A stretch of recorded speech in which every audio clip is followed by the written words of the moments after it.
This is a story called Meet the Robinsons. You can read along with me in your book. You will know it's time to turn the page when you hear this sound. Let's begin now. Late one night, a cloaked figure hurried through the rain to the 6th Street orphanage, her hood hiding her face in shadow. She laid a box at the door and ran away. When Mildred, the orphanage director, opened the door, no one was there. She heard a soft cry and looked down. There in the box was a baby. Tenderly, Mildred carried him in from the dark and cold.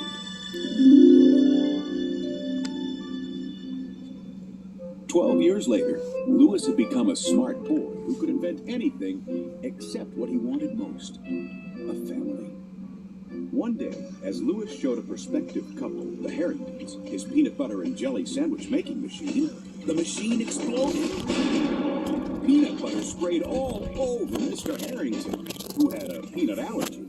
His face swelled up like a red balloon. When the Harringtons stormed off, Louis was discouraged. No one wants me. My own mother didn't even want me. When Mildred explained that perhaps his mother had no choice at the time, Louis had an idea.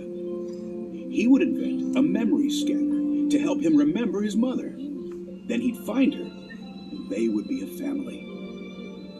Louis went to work at once. He read books and drew plans, built models and tested them. Night after night, Louis drilled, sawed, hammered, and welded in his room. His roommate, Mike Yagubian, couldn't get any sleep. He was exhausted.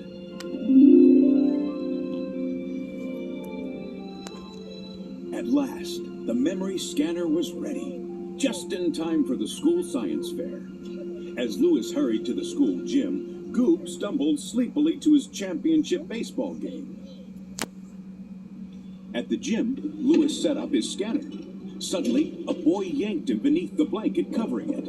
Special Agent Wilbur Robinson, Time Continuum Task Force. Have you been approached by a tall man in a bowler hat? Louis thought Wilbur was crazy. As Wilbur darted away, a tall man in a bowler hat slinked into the gym. No one saw the hat, which was really an evil robot named Doris, fly across the gym and creep under the blanket. Quickly and quietly, she loosened the memory scanner bolts and tore off a bracket. Louis proudly turned on his memory scanner. It began to shake hard and harder. Suddenly, its fan broke off and crashed into the gym lights. Sparks showered onto a model volcano. Orange goo spewed everywhere. Water poured from the overhead sprinklers, and people ran shrieking from the gym. The science fair was a disaster. Louis was horrified. I'm sorry. I'm so sorry. Devastated, Louis fled the gym and retreated to the orphanage rooftop to be alone. Just then, bowler hat guy and Doris crept out and wheeled the scanner away. Come, my dear. Our future awaits. Wilbur followed Louis to the orphanage roof and tried to convince him to fix the memory scanner. There really is this bowler hat guy. He stole a time machine, came to the science fair, and ruined your project. Louis didn't believe a word. My project didn't work because I'm no good. There is no time machine, and you're not from the future. You're crazy. To prove it, Wilbur shoved Louis off the roof. Louis landed on something in midair. A machine appeared and rocketed skyward.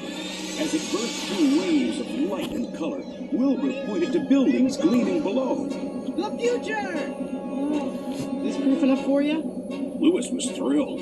With this machine, he could travel back in time to see his mom. He grabbed the controls. As the boys struggled over the controls, the time machine spiraled back and forth and finally crashed into the ground. Wilbur pleaded with Louis to fix it. Finally, Louis agreed to try. Under one condition. You take me back to see my mom. Meanwhile, in the past, Bowler Hat Guy tried to pass off the memory scanner as his own to the board of directors at Inventco Labs. Prepare to be amazed! But when he tried to turn the scanner on, the headset wires dragged the chairman face down across the table. Tossed out of the building, Bowler Hat Guy planned and schemed. We must find that boy. In the future, Wilbur and Lewis arrived at the Robinsons' house. We'll sneak this thing into the garage. You'll have all the tools you need. I'm gonna need some blueprints or something for this. Then, Wilbur left to get the time machine blueprints from Carl, the family robot. While Lewis looked around the garage, he was suddenly sucked up into a travel tube and blasted onto the front lawn, where Wilbur's grandpa Bud was looking for his lost teeth. He offered to help Lewis find the garage, if he could remember where it was. As Lewis and Bud wandered through the house, he met the rest of Wilbur's family. He timed a race between Aunt Billy's enormous toy train and Uncle Gaston, who shot himself from a cannon. He saw Laszlo zipping around in a propeller helmet, painting Tallulah's skyscraper hat. He watched Grandma Lucille dancing and Uncle Art blasting off on an intergalactic pizza delivery.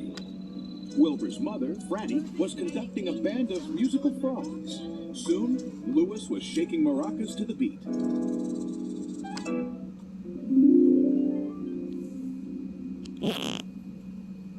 Wilbur found Lewis and hurried him back to the garage with the blueprints. Lewis studied them. I don't even know what I'm doing. I mean, this stuff is way too advanced for me. Wilbur showed Lewis hundreds of model time machines his father had built before he got one right. Keep moving forward. It's my dad's motto. Lewis went to work. At first, the time machine started right up, then shuddered and slammed to the ground. At dinner, Wilbur and Carl tried to think of a way to restore Lewis's confidence. Carl brought out a peanut butter and jelly sandwich making machine that looked just like the one Lewis had invented. When it jammed, Lewis tried to fix it, but once again he failed. To his surprise, the family cheered. Franny proposed a toast. To Lewis and his brilliant failure. May it lead to success in the future. They poured their drinks over their heads. Lewis smiled. Gosh, you're all so nice. If I had a family, I'd want them to be just like you. But Doris and Bowler Hat Guy had followed Lewis to the future. They were lurking outside. Doris gave Bowler Hat Guy a little Doris and a remote control. First, he put little Doris on a frog and commanded it to grab Lewis. But that didn't work. Then he had another idea. Moments later, a T-Rex wearing little Doris smashed into the Robinsons' dining room and snatched Lewis in its teeth. Instantly, the family flew into action. Aunt Billy aimed her train at the ferocious dinosaur. Uncle Gaston fired meatballs from his cannon. Uncle Art blasted it with pizza dough. The dinosaur dropped Lewis and snatched Wilbur. Lewis grabbed a shovel, leapt into the T-Rex's mouth, and jammed the handle between its jaws. As the boys dangled over its menacing teeth, Wilbur grabbed Gaston's meatball cannon that had lodged in between the dinosaur's teeth and blasted little Doris off the dinosaur's head. It collapsed. Lewis grinned at Wilbur. Guess we made a pretty good team, huh? As everyone gathered around Lewis, Franny asked him if he wanted to become part of their family. You'd be a better family. But Wilbur knew Lewis had to go back to the past. Quickly, he knocked Lewis's hat off. When Franny saw his hair, she gasped. Lewis, I am so sorry. You have to go. Heartbroken, Lewis ran away. Right into Bowler Hat Guy's clutches. He promised to find Lewis's mom if Lewis would repair the memory scanner. As Lewis flew away, he heard Wilbur calling his name, but he refused to answer.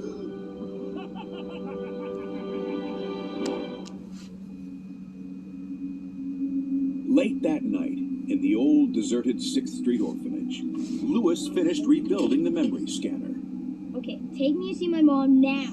Instead, Doris tied him up. Then, Bowler Hat Guy ripped off his cloak to reveal a filthy, shrunken baseball uniform. He was Goob, Lewis's old roommate. Because of Lewis, he had fallen asleep in the last inning of his big game and missed the ball. His life was ruined, while Lewis had become Wilbur's dad, the world-famous inventor Cornelius Robinson. He had invented Doris, too, then shelved her. Bitter and angry, Doris and Bowler Hat Guy had teamed up for revenge. Bowler Hat Guy explained that he was going to Inventco to pass the memory scanner off as his own. Lewis was horrified. But you have no idea what that could do to this future. Bowler Hat Guy didn't care. I just want to ruin your life.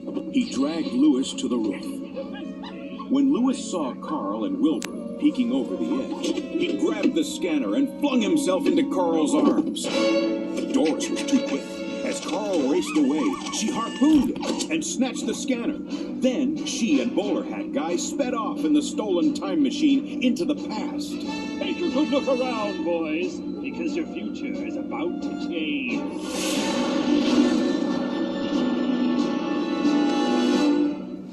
Wilbur turned to Lewis. There won't be a future unless you fix the time machine. Suddenly, Wilbur disappeared into a black hole. Lewis ran into the Robinson house, shouting for help. On what appeared to be an evil memory scanner, he saw terrible images of people walking like zombies and all wearing bowler hats. Then, Franny and the other Robinsons emerged from the shadows.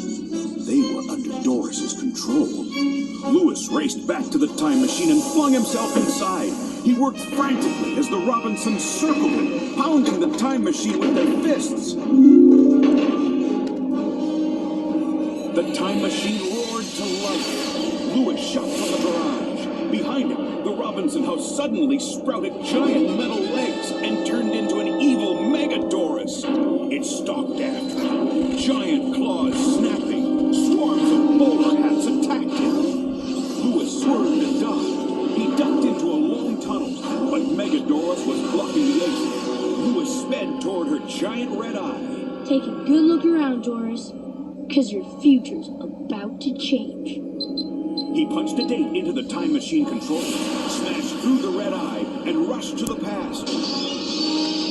Lewis piloted the time machine into the Inventco boardroom, skidded to a stop, and leapt out.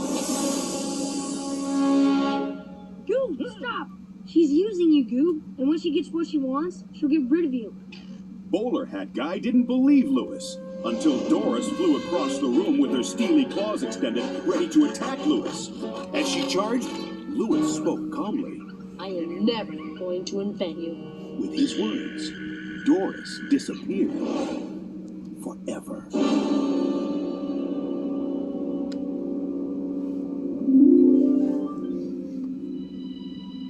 The future was restored, and the Robinsons were themselves again. But as they greeted Lewis, Bowler Hat Guy stole away. Lewis realized his old roommate had to find his own destiny. In the middle of the excitement, Cornelius returned home. He and Lewis recognized themselves at once. Lewis was amazed by Cornelius's laugh. So if I go back now, then this will be my future. Cornelius winked. Well, that depends on you. You got to make the right choices and keep moving forward. As he told the Robinsons goodbye, Lewis wasn't sad. He knew he would see them again someday. Instead of flying Lewis back to the science fair, Wilbur kept his promise to take Lewis to see his mom. But just when Lewis was about to reach out and touch her, he stopped. He realized it might change the wonderful future and family awaiting him. After Wilbur dropped Lewis off at the orphanage and flew away, Lewis remembered he had to help Goob. Racing to the ball field, Lewis saw Goob asleep on his feet. Goob! Goob! Wake up! Goob jerked awake, and the ball smacked into his glove, and he made the game-winning catch. His future looked brighter. Lewis hurried back to the science fair. This time, everything went smoothly. Wearing the memory scanner headset, Dr. Lucille Crunklehorn remembered her wedding to Bud Robinson. Everyone cheered, even Franny, a little girl with a box of frogs. Soon, Louis was leaving the orphanage forever to live with Lucille and Bud. At last, he had found his family. The past was over, the present was good, and the future he wanted could now be his, as long as he kept moving forward.